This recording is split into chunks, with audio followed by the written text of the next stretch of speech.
I've got some stuff to share with you that talks about the context of the industry you're working in. So it's about the freight market. So it's a lot about macroeconomics, and it's at the what I'll call the pointy end of the stick, which is the spot market. Because what's happening in the spot market, even though it's about 15% of all loads moved, it's going to be what changes in the spot market will determine the direction of the overall market in about 4 to 6 months. So what I'm going to show you today is a preview of what's going to happen down the road. Right now, the timing of that could change.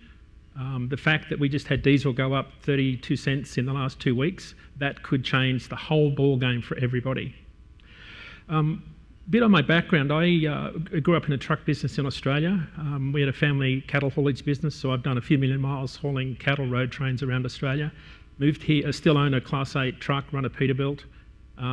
So still involved, still have a CDL, still drive part-time on weekends.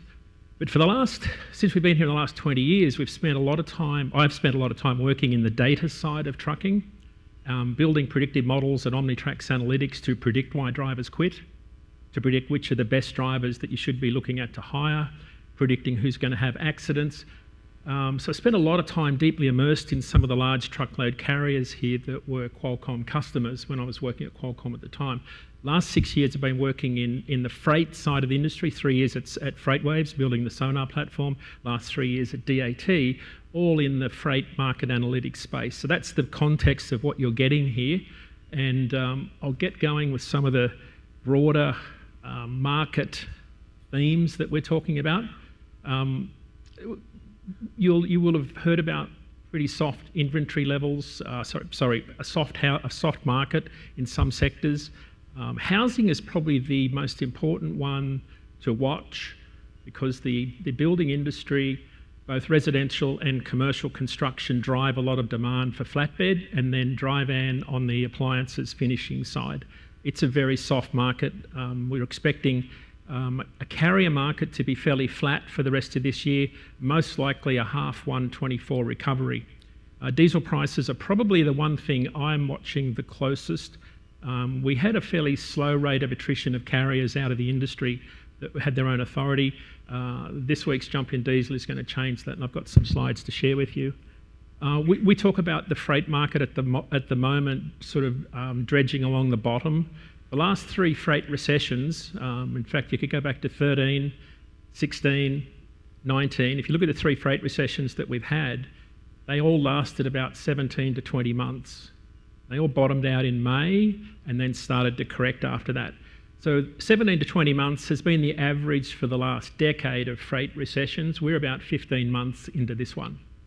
So we've got another 3 or 4 months of fairly tepid market conditions before things improve in the spot market.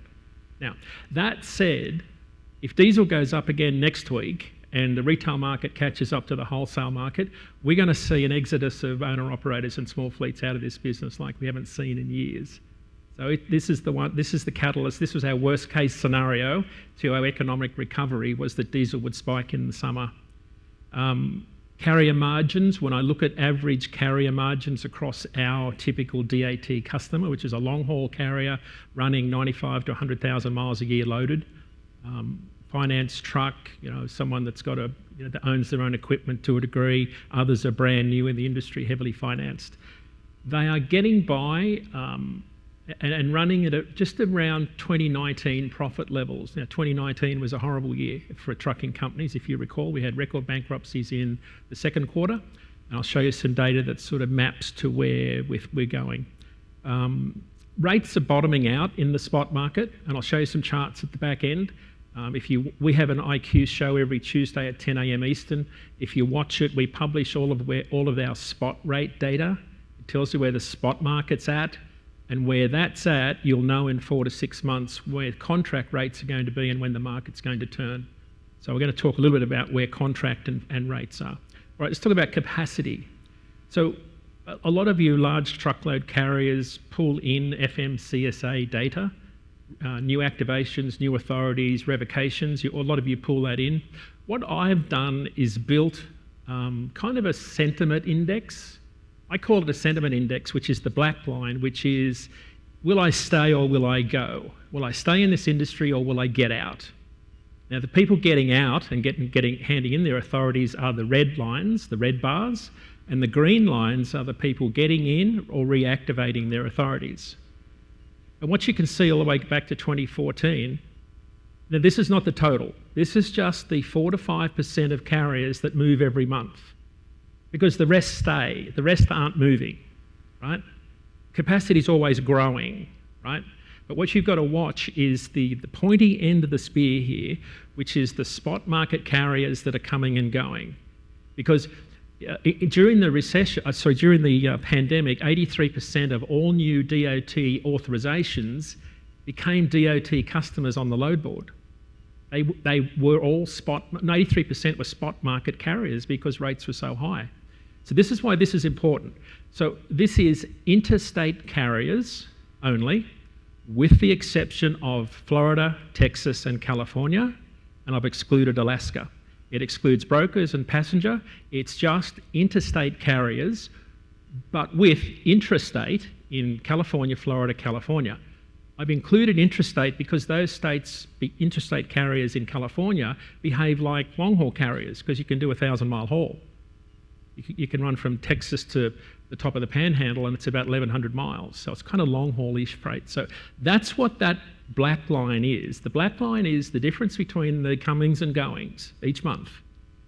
Now, what you can see here is, you can see that from 2014 until the second quarter of 2019, we would add about 1,000 net new carriers a month to the market. About 1,000, roughly, give or take. And then we had the massive amount of bankruptcies in June of 2019, and we saw that big drop. And then we kind of got back to normal for 2019, 2020. And then in June of 2020, things took off. And that was when PPP loans ended. It's when diesel dropped down to as low as $2.30 and rates increased $1 a mile over a 6-month period.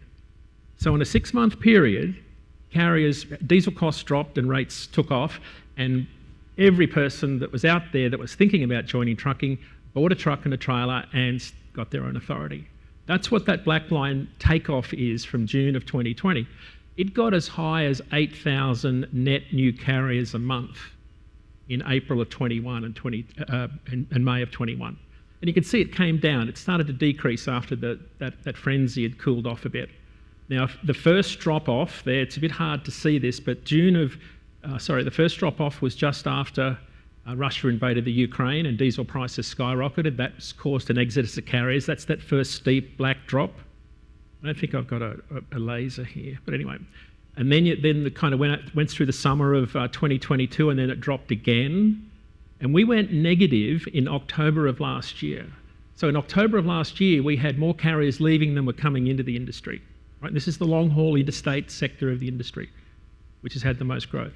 So over that period, I took some notes. Over that period, we had, in the 18-month period from June of 20 to April 22, we had 186,000 new carriers join.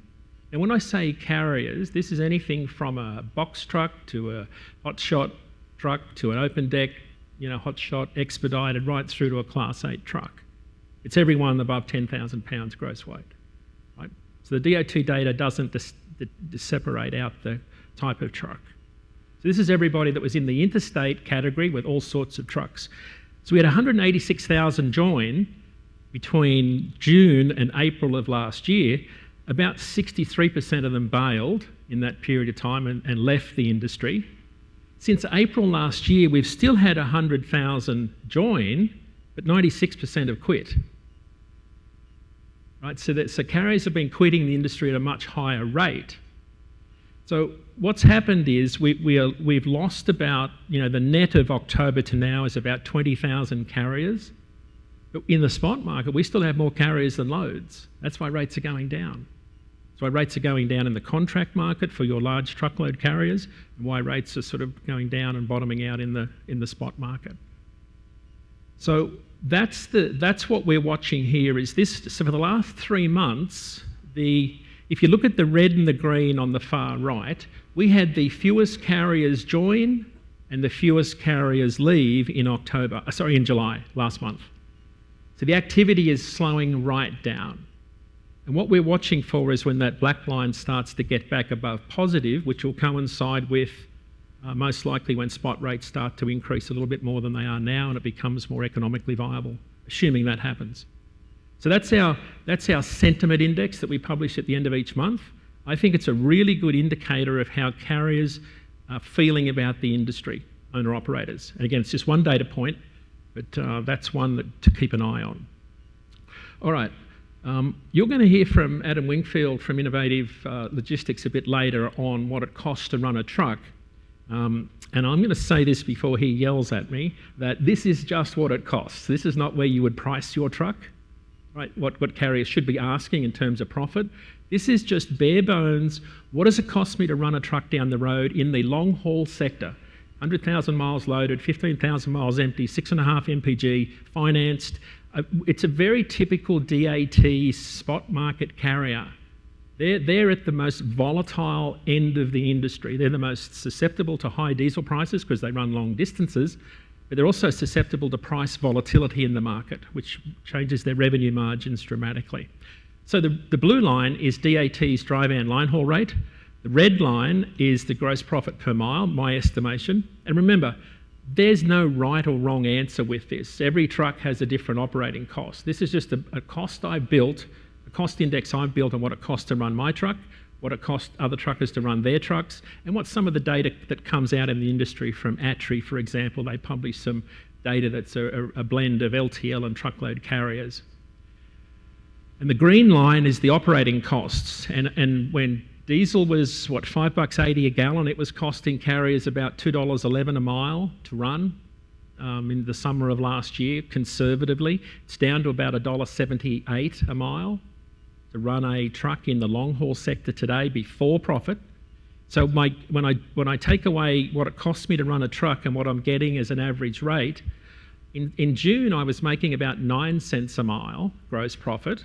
I probably need 40. When diesel went up in the last 2 weeks, my profitability dropped to just 2 cents a mile. Why is that important? Well, if you look to the far left of that chart, that red line is slightly below the black line, which is break even. In 2019 was a horrible year for carriers. In June of 2019, it was also 2 cents a mile. And here's why this is important, because profitability of the small carrier is they're on very thin margins right now. A lot are a breakdown away from going out of business. And what happens with the EIA diesel price next Monday is going to be very determinative, I think, of where this market heads and how quickly it changes for you. So that's where we are right now. Carrier profitability is being squeezed. A lot of them are getting by, but barely. The fact that diesel went up 32 cents a gallon, the national average in the last 2 weeks, is a thing that we feared that would happen as our worst case scenario in terms of 2019 repeating itself again. On the rate side, it sure looks like it, because 2019 was a period when rates just started off and gradually went down about 10 to 12 cents a mile over the course of the year. And we were shedding capacity out of the truckload market from the start of 2019 all the way through to when the pandemic started. If it wasn't for the pandemic, this industry would have just continued being crushed, because we just had too many trucks from 2018. We've still got too many trucks from 21 and 22 in the market. There's still too much capacity out there. So we haven't seen market equilibrium yet, where supply gets closer to demand. Still got too many trucks. Rates are still coming down. I'll show you what those numbers look like. If you've got any questions, I'm happy for you to ask them. I just don't know where I would see them. This is diesel. I threw this slide in here because this is important. Diesel's, it's down $1.36 in 12 months, but it's been up 32 cents in the last couple of weeks. Fuel represents about 34% of the operating costs of a long-haul carrier in the spot market. It's about 60 cents a mile. So it's getting back to being a big part of their business. A year ago, it was 84 cents a mile. So that's where we sit at about $3.91. It's actually about $4.20 today. This week, I think it's sitting at about $4.23, if my memory is correct. There's only one region, the Gulf Coast, that was under $4 a gallon. If you go into Pennsylvania, for some reason, you're going to pay like $5.25. Right? If you go to West Virginia, and I missed the 3 exits in West Virginia a few nights ago, and I missed $3.50 a gallon, hit Pennsylvania, and it was $5.30 or something. So you've got to have your eyes wide open. I don't know why West Virginia's got such cheap diesel, but they do. All right. The other data point I watch is how many trucks are hitting the auction blocks. And of course, we're going to see a lot of yellow trucks starting to appear already at Ritchie Brothers and the like. So we're going to start to see a lot of single drive trucks hit the market there. But Class 8 tandem drive trucks, you can see on the far right there, this is data that comes from JD Power. It's published every month. It's freely available. Prices of trucks are coming down. A lot of late model trucks are being auctioned off. But this tells me here that the number of trucks being auctioned is very similar to the auction volumes in 2019. Right, so when carriers decide to go out of the business, I see a direct correlation with how the market's going with the number of trucks just hitting the auction blocks. So we're back up to 2019 auction inventories. Let's talk about demand. So truckload demand is, these are data points that all the truckload carriers should be watching very, very carefully in terms of the tonnage and the loads that you're looking at every week. This is Professor Jason Miller at Michigan State University, the Eli Broad College of Logistics, I think it is. He has an index called the Truckload Ton Mile Index that pulls from publicly available data. It pulls from 41 freight producing commodities that we haul around the country. So it's a really good representation of the truckload freight we haul. The commodities that are the most influential in this: food, chemicals, aggregates, steel, and what's the other one I'm missing here? Manufacturing was the other one. So this is his index. This could go all the way back to the year 2000, and you will see a very strong correlation with the Great Recession, pandemic drop-off in demand, and then where we are today, sitting at about 1.3% below where we were in May of last year. This tracks, we're about 2.2% above where volumes were in 2019, which was our last sort of reasonable year before the pandemic data started to distort everything. And we're about 1.5% above 2018, which was a great year for the trucking market, particularly flatbed carriers. So if you said, where is the freight market, we are sitting pretty good compared to 2018 and 2019, but we're down a fair bit on this time last year. And I think it's really hard to make comparisons to last year because those data points are all driven by some of the pandemic, created events. So that's where we're sitting on the demand front. A couple of other data points you could watch is the Cass shipments written by Tim DeNoyer. Cass is a freight payment company. I think it's about $40 billion in freight spend. The number of shipments being moved through the Cass data points down 1.6% month over month. What you're going to find is that you'll see a similar theme that retail sales, there's an ongoing destocking of inventories that were built up last year. That's why we think peak season this year will be non-existent, because retailers and wholesalers don't know where we're at, us as consumers. So they are less likely to pre-order inventories ahead of back to school and shopping season, retail shopping season in the latter part of the year, for fear they'll have the same thing happen last year when they over-ordered. So they're not ordering as much this year, and that's why we don't think we'll see the peak season in freight that we normally see in the October timeframe. So what you'll see is that there's some really strong headwinds for trucking. Volumes are down. ATA truckload tonnage index down about 1% year over year, trending along reasonably closely to 2018, 2019 levels. This represents the contract freight of the market.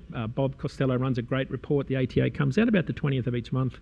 But again, stagnant consumer spending, lower home construction, falling factory output, shippers consolidating freight into fewer shipments. We've seen a lot of shippers on our contract freight side work much harder to consolidate freight into fewer truckloads of freight. Whereas during the pandemic, they were just shipping air. They were shipping mostly air because they had to get whatever they had available moved on any truck that they could get hold of. They shipped a lot of air. And they're not doing that now because the diesel fuel excise is hurting them. Contract rates are still relatively high. All right, so a bunch of factors creating this sort of headwinds. Residential construction is the other one we watch. Single-family housing are the most freight-intensive, in my opinion, in the trucking business. Single-family housing starts, so you've got a lot of flatbed carriers hauling freight here. This is an index here. Well, this is not an index. This is a chart that shows the blue line is the number of single-family housing starts published by the Census Bureau. A start is literally when someone digs a hole to start a house. Right? A permit happens a couple of months before, and the permit application by builders is usually a leading indicator of a future build. It's a good indicator of demand, and you can see that during the last 3 or 4 years, the rates that we've been getting to haul building materials have tracked very closely to single-family housing starts. So again, if you're looking for some indicators, one of the most important, I think, in terms of a freight recovery is going to be the building industry, construction, commercial and residential. Those two parts of the industry, of the economy, are going to drive the trucking industry. Flatbed, lumber, roofing shingles, particle board, all those sorts of things, dry van, carpet, furniture, lounges, TVs. Right, so the building industry is going to drive a lot of freight demand once it starts to overcorrect. Bizarre situation here is that single-family housing starts are starting to increase because of high inflation. It generally doesn't happen like that. High inflation has kept people that would normally sell their home are reluctant to give up 2% mortgage rates. So people are staying put, so there's not as much inventory on the market. So what's happening is that because there's lower inventory of resold homes, there's a higher demand for new homes to be built. So you're going to see an increase in demand for flatbed freight for the construction industry, I think, in the next few months. It's trending upwards. In June, so again, another data point to keep in mind, how many truckloads are we moving? We built 935,000 single-family homes in June. That's about 2,300 more truckloads, equivalent truckloads, than May of 2019. So again, you'll see lots of data points that show that we are about where we were in 2019 in terms of demand. Still got way more trucks though. Produce volumes, again, produce volumes are down about 13% year over year. That's the weekly volume of truckloads of fruit and veg. We track it from 21 growing regions in the 9 cities. Very strong correlations. Produce volumes are down across the board. We saw California have a pretty bad year this year because of the floods. Last year it was because of droughts. So reefer carriers aren't doing so well this year because produce volumes are down. All right, so let's talk about some rates. Spot market versus contract. So about 80, what's it, about 9 to 86, so probably about 86%, about 85% thereabouts. It's probably 85-15 today. The red line is the number of loads that move on the spot market. The blue line is the number of loads that move on contract, on predetermined rates. So contract rates are about 85% of the market, 15% are moving on contract. Normally it's about 90-10. In most markets, when they recover, it's about 90-10. During the pandemic, in our business, it was 75-25. We're seeing about 25% of all the loads moved on the spot market because there was so much demand for freight. That would have been a period when you would have found it very hard to find drivers, right? There would have been so many drivers flipping over to the owner-operator category from company fleets. Of course, it's reversed since then. I think I've got that right. One of the other strong data points that's a really good predictor of where this market's going is our load-to-truck ratio. It's the number of loads posted on load boards versus the number of trucks posting for loads. Very strong correlation. It's about a 0.92 positive correlation between the load posts on our load board. Remember, we see about 2.5 to 3 million load posts a week. It's a pretty decent data set in the spot market. These are loads posted by brokers looking for carriers. And the blue line, the red line is the rate per mile in the blue. So it's flattened out, but we're not seeing any upturn here at the moment. So that's why we sort of talk about the rates dredging along the bottom. Here is where we are relative to the last 3 freight recessions. I went back to 16, 19, and this year. Rates had bottomed out. They've dropped another 2 to 3 cents a mile this week. We were hoping that spot rates had bottomed out. Now, of course, I'm saying that because I'm a carrier. Shippers would be saying, well, I hope they keep going further, right? And brokers would be hoping the same because they can expand their margins. But for carriers, these are, we carriers can't afford rates to drop much further. Otherwise, we start to get into a situation where it's no longer viable to run as an owner-operator. So these are the last three freight recessions, and you can see they all turned in May, thereabouts. But what happened during the pandemic was the change went, rates went much higher, and then they sort of crashed right back down again. And we're still getting through the hangover effect of the pandemic. The good example is we've still got a lot of bloated inventories in warehouses that's affecting truckload demand because shippers aren't ordering as much from overseas. So we haven't got as much freight to haul because we're trying to work through inventories of overstocked warehouses. So that's where we sit right now. The blue line is contract rates. And what I want to point out here is when the red line intersects with the blue line is when the market flips. So if people are saying to you, when will this market turn? What they're saying is, when do spot rates start to increase higher than contract rates? Because when it's better for a carrier to go in the spot market than haul contract freight, they reject the loads that you truckload carriers push out through EDI, and they go and haul freight in the spot market because it's more lucrative for them. So what will happen eventually is at some point the spot market will turn and it will intersect with that blue line, but we are probably 4 to 6 months out from that happening. The one data point you want to watch is the intersection of these two lines in any publication is when do contract rates and spot rates. Right now, spot rates are about 49 cents a mile lower than contract rates. Right? So that's why Tim mentioned it earlier. You were talking about carriers going from owner-operators to company drivers, right? So the direction of this red line is going to determine when the reverse happens, when owner-operators that are leased on or company drivers go back to getting their own authority. And I think this is probably a good time to share with you. I didn't have time to put a slide in, but if you don't follow Todd Amon at ATBS, Todd was a former owner of a large truckload carrier. It was Western Express or Western something, a 400 truckload carrier. But for the last 20 years, they've been running accounting and financial services. They're kind of the accountant to the stars for owner-operators. Right? So they are out in Denver. They push out some benchmarking data on what it costs carriers to run in both the leased on and driver categories and owner-operator categories.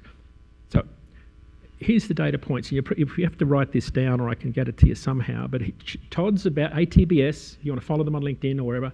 ATBS are about to do a series of seminars where he's going to share all of this data. And there's one chart on there that I think you all have to watch. And it's when rate per mile increases to a level that it makes it more profitable for me to go and buy a trailer and get my own authority rather than be leased on or drive a company truck. Right? And the numbers work out like this. Right, if you're a spot market owner-operator doing 95,000 miles a year at $2.16 a mile, your gross revenue is $205,000 a year. So I'm $2.16 a mile. Now, right now, it's less than that, right? So 95,000 miles a year, $2.16 a mile, $205,000 revenue. If I'm leased on to another company as power only, I'm 100% leased on, it's $1.75 a mile right now. So I'm generating $166,000 revenue. So I'm $36,000 revenue less, but to run my own trailer, I need 48 cents a mile. I need 50 grand a year to run my own trailer, my own authority, my own insurance, my own load board stuff, etc., etc. So if you add 50,000 to the 166, they're right now, an owner-operator in the spot market is losing about 11,000 compared to being leased on. So Tim mentioned it, right? You saw this massive exodus. When spot rates hit about $2.30 a mile on the way down last year, you saw this massive exodus of owner-operators to company fleets. Because when you subtract from the rate per mile that you're getting 50 cents, it started to get below what I would get paid as leased on just with my own truck, no trailer. So if spot rates get to, and I worked it out, if spot rates got to $2.26 a mile, that is the break-even point for having my own truck and buying a trailer that's going to cost me 50 cents a mile. And that is the point when I would be more profitable running my own authority. So if you're thinking about market cycles of recruiting, there is a fine line between the rates on the spot market and what you're getting paid as a leased-on carrier or as a company driver. I wish I could have had this slide today, but follow ATBS, get booked into their next seminar that'll be coming out shortly. It'll be very interesting because he'll show you the chart. You can take a shot of it and a screenshot of it and track it over time. He does this every 6 months, so it takes a while to get the data in and get it crunched. So right now, if you looked at the chart, you would see that there's an $11,000 difference in revenue between leased on and running my own truck. So right now, it's less profitable to have your own truck in the freight market right now, which sort of backs up what we're talking about, only making 2 cents a mile gross profit. It's not profitable at the moment for carriers. And if you say, well, what's 2 cents a mile? Sounds okay. 2 cents a mile is $2,000 gross profit. I need 30 for an in-frame rebuild, right? And a lot of these guys that entered the market, and girls that entered the market in the last 3 years, bought overpriced, out-of-warranty trucks with all this engine pollution stuff on them. And I had a C15 Caterpillar pre-emission for a very specific reason. They are going to have a world of problems trying to maintain these trucks. It's going to cost them a fortune. On our IQ show, we always get comments in the show every week. I paid $130,000 for an out-of-warranty Freightliner Cascadia, and it's only worth $70,000 today. What do I do? I don't know. That's a question for Adam, actually. Reefer trends. Similar shape. Refrigerated market, similar shape. Lots of peaks and valleys. We still haven't got to the crossover point. Flatbed, similar trend, right? Last three freight recessions. It's kind of what you're seeing is that the market is returning to normal, but there's still a lot of volatility in there. Here's where we sit on the rates side. These are important numbers. This is excluding fuel. It's $1.64 a mile. You'd have to add 48 cents to this to get the all-in rate. But right now, the line haul rate in the black line, you can see is about, about 10 cents a mile higher than where we were in 2019. The red line was 2022, 21. You can see on the left of the line there, the left of the red line, when the reason why that red line took off in the first part of the year was the polar vortex. And the market never recovered from there.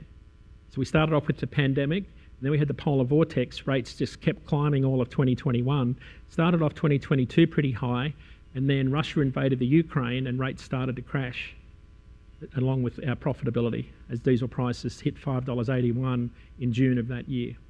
They're down about $1.70 a gallon since then, but we're still north of $4 a gallon. It's still a lot of money to run a long-haul truck, and especially a lot of these owner-operators that don't have the most aerodynamic trucks.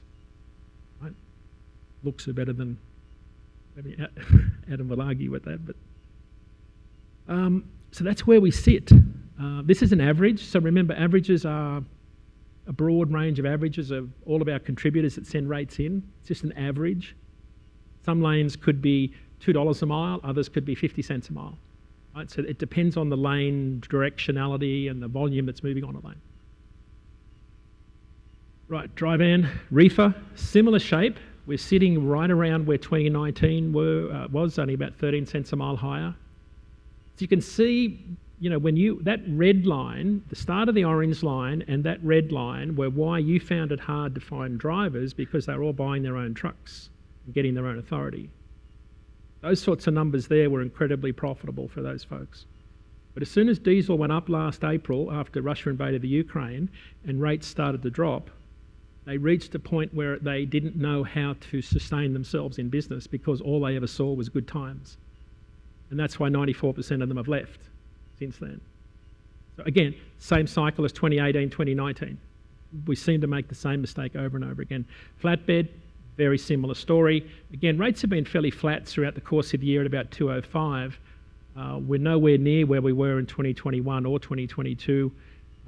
And to give you a sense of how bad things are, the last normal flatbed year was 2018. That really started in 2017 after the 2 Cat 5 hurricanes created a lot of demand to rebuild homes.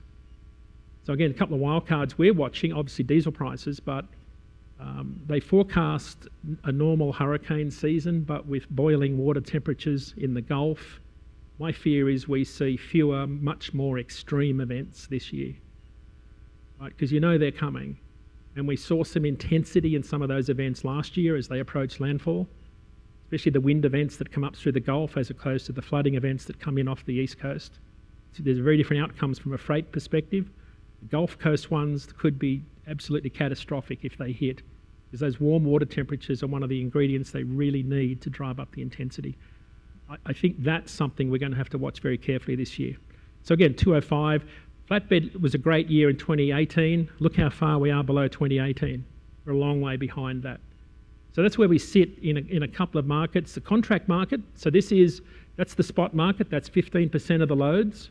But changes in the spot market drive the contract market in about 4 to 6 months, which we think will be closer towards Thanksgiving by the time rates start to pick up as demand picks up. So active rates are the average of all of the rates in your routing guides. It's the average of all the rates that your TMS system sends out through EDI to everybody in the market. It's the average of all of those, right? They are predetermined, pre-negotiated contract rates determined last year for loads this year. They repeat over and over and over on every load on a lane. That's a contract rate. They're flat in the last couple of weeks. Replacement rates, though, are the new rates that are coming in based on RFPs that you negotiated with your shipper. So what's happening is carriers are bidding down. They've been bidding down the cost on contract rates for about 6 months. And they're down about 6% in the last couple of weeks. In reefer, flat to down. On the active, on the average, replacement rates are coming in 4. What's important here is that the replacement rates based on RFPs, the rate of decreases slowed dramatically in the back half of July. They were double-digit rate decreases for all of this year. Now they're into the single digits. So it appears that the rate reductions carriers have been offering shippers has started to slow down a little bit. So spot rates have slowed down and bottomed out. Contract rates have been dropping, and maybe are slowing down. Two lines follow each other with about a 4 to 6 month lag. So these are very important rates. Again, we publish these every couple of weeks so you can see what's going on. Flatbed rates are actually starting to increase, which is, again, pretty interesting. Last slide, 12 months outlook. Spot market bottom, we think that's pretty much what's happened. We thought it would happen much earlier. We were off by a few months. Produce season just didn't materialise this year. Weather conditions are going to play a big role this year. Industrial production, consumer spending, a couple of things we're watching closely. Manufacturing produces about 63% of our tonne miles in trucking. Manufacturing, things that we haul, it's down about 1.5% year over year. So manufacturing's not doing a lot of, it's not pushing out a lot more freight this year. So that's why we're seeing less freight volumes, partly. Most of the optimistic forecasts have a freight recovery in the fall, which of course is not far away. And the theory was that would be when back to school shopping, imports, and then Thanksgiving and retail shopping season would boost freight demand, right? I don't think that's going to happen this year. And I think if you look at some of the earnings calls from the large truckload carriers, they tend to agree that we will probably see what we saw in 2019, which was a non-existent peak season. It's from a demand perspective. I think this quarter is going to be one of the toughest we've seen. If diesel keeps going, this is going to be really, really catastrophic for a lot of small carriers who are already on the edge. Why do you care about that? Well, because if most of the carriers that are leaving are in the spot market, it reduces the capacity of the spot market, and then it starts to drive up spot market rates, and the market flips. That's why you've got to watch these numbers carefully. The fact diesel's gone up 32 cents in 2 weeks horrifies me. That really frightens me, because that's something hard to absorb when you have rates negotiated with shippers. And our pessimistic case is becoming clearer and clearer, and more likely is a repeat of 2019. We've already started to see some large carrier bankruptcies. 2019, it all happened in that second quarter. We haven't seen anything like that yet. That's why auction numbers are important. So thank you very much. Appreciate your time. Hope this gives you some context.